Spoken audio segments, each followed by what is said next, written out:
পুঁজিবাজারে করুণ অবস্থা নতুন কিছু নয়। রাজনৈতিক অস্থিরতা, আস্থার সংকট, সেই সাথে মরার উপর খাড়ার ঘা তালিকাভুক্ত কিছু প্রতিষ্ঠানের লভ্যাংশ ঘোষণা না দেয়া। বিনিয়োগকারীরা বলছেন সুশাসনের অভাবে দিশেহারা তারা, আর লাভের গুড় খাচ্ছে অসাধু চক্র।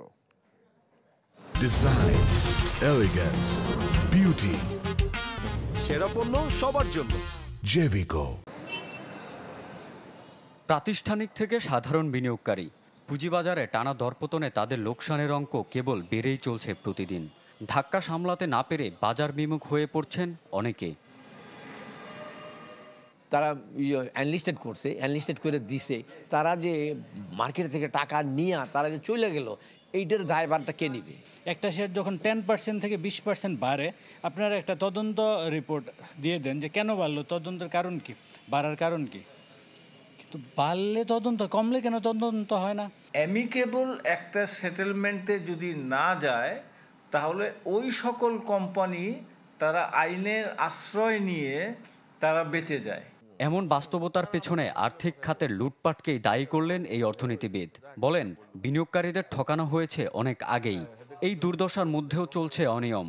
লভ্যাংশ ঘোষণা করেও দেয়নি বেশ কিছু কোম্পানি।